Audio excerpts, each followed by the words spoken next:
Hello everyone, my name is Yuliya and you're watching Multicultural's Community Hour.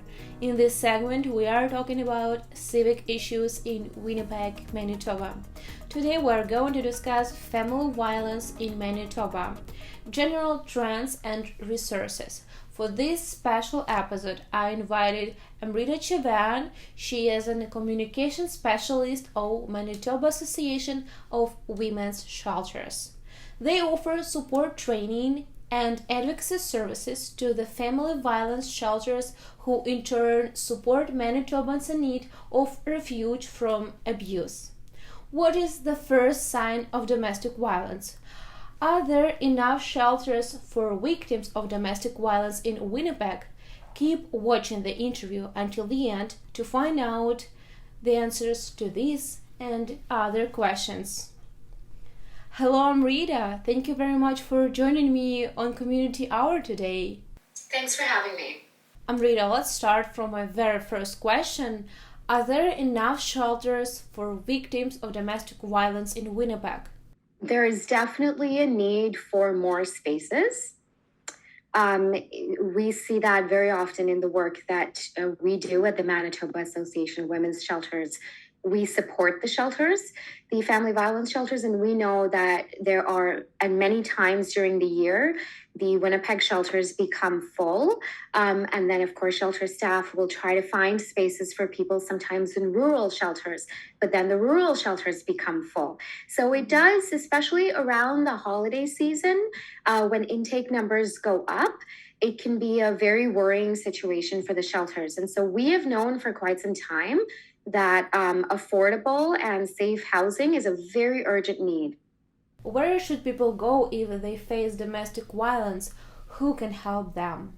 So the most important tool that I can give to people right away is to call the Provincial Family Violence Crisis and Support Line, and that number is 1-877-977-0007. It's a very important and useful tool, because if someone is feeling unsafe or they're experiencing abuse and they call that number, they will be connected to a family violence shelter staff person, and that staff person can help them with whatever they need, whether it's just to listen, or if this person needs help to make a safety plan, or they need to be connected to community resources near them. What is the meaning of violence in the family for you? What first comes to your mind when you hear the term domestic violence? I consider, and I know that experts consider, family violence to be abusive behavior that occurs in a family or a domestic or an intimate relationship situation. So it could be abusive behavior, which could include physical abuse, sexual abuse, emotional abuse, verbal abuse. There's many different forms of abuse. And when they occur in a family, so if the perpetrator is someone that you consider a family member or even a loved one, if it could be a current partner, it could be a former partner, it could be so it could be a domestic situation where this person is your caregiver. So I would consider that to be family violence. Is yelling at someone considered domestic violence? So I think yelling at someone is always very scary. And many experts consider that yelling and screaming is a form of verbal abuse. And particularly when there's a pattern of that yelling and screaming happening throughout in that situation and many other situations, if that yelling and screaming is causing emotional harm, it's scary, it's demeaning to someone, it's making this person feel like they have to constantly walk on eggshells, that's definitely abusive. In some countries, domestic violence isn't a crime. What do you think about this? So it makes me very sad, because I think that anywhere in the world, whether it's Canada or anywhere else, domestic violence and gender-based violence should always be considered and should be crimes, because they are crimes. They are one of the worst human rights violation. And in fact, gender-based violence is one of the few crimes whose rates have gone up in Canada and in countries around the world. But when we look at questions like that, we have to be very careful and very responsible to make sure that we're not saying, oh, domestic violence only happens to in those other countries to other people. It doesn't happen here because that is definitely not true. The statistics will tell you that's not true. And when we perpetuate misconceptions like that, it can make the problem of domestic violence and gender-based violence worse. It creates more barriers for people who are experiencing domestic violence. It wasn't that long ago in Canada that marital rape was not considered a crime. It was only in the 80s, the 1980s, that law was changed. So Canada has a very long way to go as well. Okay. Does the domestic violence increase during the pandemic? Yes, it has definitely escalated during the pandemic. We have seen that in our work with the shelters. The shelters have seen that as well. When they were getting crisis calls, people were reporting an alarming increase in the intensity of the violence and the severity of the violence they were experiencing. And it has escalated so much that the UN calls gender-based violence the shadow pandemic. So, it's a very urgent crisis. Why do you think it happened? It happens during situations like the pandemic, especially this particular pandemic, because of certain factors like isolation, right? Suddenly, because of the pandemic, there were certain pandemic measures that we had to follow to keep everybody safe. And everyone had to be, there were lockdowns and we had to stay in our homes. But home is not the safest place for everybody. And what happened in many cases like that was that people were trapped at home with the person who was abusing them, and they didn't have access to the community supports that they would have had before the pandemic, friends and family, community resource centers and so on. Do you feel that public is educated enough about family violence, or there is still much learning of this particular topic? Oh, there can never be enough education on this topic. I don't think any of us is educated enough about the different forms of violence, how to prevent that violence, what the statistics are really like. Because let's also not forget that gender-based violence is one of the most underreported crimes. So even the numbers and the statistics that we do have, they reflect only a very small percentage. So we're definitely not educated enough. As recently as 2015, actually, a survey done by the Canadian Women's Foundation said that only 1 in 3 Canadians knew what consent really means. So that's very scary because consent does not just apply to sexual situations. It applies to all situations in which humans interact with each other. And when so few people know what consent means, that can give rise to some very frightening situations. What steps should we take to increase the awareness of domestic violence in our country and our city? Well, these steps towards educating ourselves and then educating our immediate community members, it could start with training. So we can look at the organizations, like MAWS, for example, but many organizations offer very good training. And now a lot of the training is very accessible because it's online. People are trying to make their trainings and their workshops accessible to folks in their local communities. The local family violence shelters or women's resource centers might be hosting workshops. So I would say to folks, follow these organizations on social media, go in and check in on them, call them and ask them what training they're offering. Take the training, encourage your workplace and your colleagues to take the training, encourage your family members to take the training. That's a good first step. When you started being interested in family violence? This was always an issue that was very personal and very close to my heart. And around the time of the pandemic, I started seeing, just from news reports that reports of violence were increasing.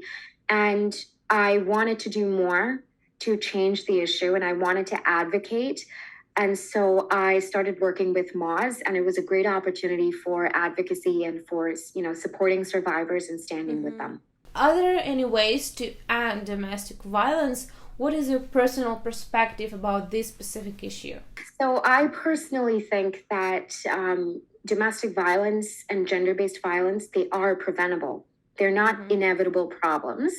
And if we all work together every day. It's a problem that has solutions, and it can end. And one of the ways that we can start, the most important way, is we can believe survivors. People don't believe survivors nearly enough in our society. There's a lot of victim blaming and victim shaming myths. So we need to believe survivors. It takes a great deal of courage for someone to disclose abuse. So we have to honor that courage. When we see a situation that's occurring that's discriminatory, we see someone being discriminated against, or we see a violent situation, we need to learn how to step in safely for ourselves and for that person who's experiencing it. Because when we do that, when we're active bystanders, we're showing everybody in the community that that sort of behavior is not okay. It's never okay. And that accountability is very important to help to reduce the problem. So we can be active bystanders. We can give our time, or we can donate to organizations that are on the front lines doing this life-saving, at times life-saving work. And we can learn to be advocates in our own right. So those are some, I would say, starting first steps, I guess. There is a statement that the aggressors of domestic violence grew up in an environment of domestic violence and child abuse. Do you agree with it? I think that there is a lot of data that supports that abuse and abusive situations cause a lot of trauma, and they cause a lot of harm. And very often it happens that a person who has experienced abuse, or a person who is perpetrating abuse, has a history of abuse in their past or in their childhood. So I would say there's a lot of data supporting that. And there definitely needs to be community support around it. So there needs to be government investment in early intervention. Again, education. I can't stress enough the importance of education around, healthy behaviors, emotional regulation, that sort of thing. What is the first sign of domestic violence, and how do we recognize it? Well, again, there's many forms of domestic violence. It could be physical. It could be, but it's not always physical. It could be verbal. So again, yelling or screaming, saying demeaning and hurtful things. It could be coercive control. It could be gaslighting. But just off of the top of my head, some early red flags could look like extreme jealousy or possessiveness. So if someone is being very possessive or very jealous when, you see other people or you hang out with your friends, if they're very controlling, so if they try to control where you go, who you go with, who you see, what you wear, if there's surveillance, so if they're constantly asking to check your phone or to check your devices, if they're checking in on you at work. So yeah, those are love bombing is also a very extreme red flag. And what that is very quick involvement in the early stages of a relationship when, one person is showering the other person with, extreme attention, gifts, admiration. And that's happening because they're building trust, but they're also building dependency and, building a sense of obligation towards them because of that behavior. So those are all early and very troubling signs, I would say. Can you let us know how many people have asked for help with shelters because of domestic violence in the last year? So just over last year, for example, from April of last year to March of this year, these shelters received around just over 18,000 crisis calls.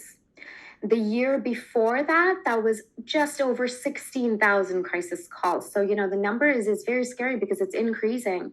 So that is around the number, I would say. And what do you think the public and the government can do to decrease the number of people in need?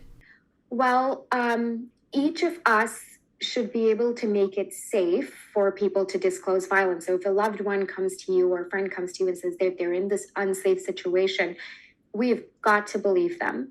We have to also show them that they're believed, make eye contact. We can't make it about us. We can't make it about our judgment or tell them what we think that they should do. So that's one thing as individuals that we can do to support someone who's trying to seek help. For government, from the perspective of government, I would say that we could use widespread investment in tools like the crisis and support line, for example, but also other infrastructure to support the shelter system.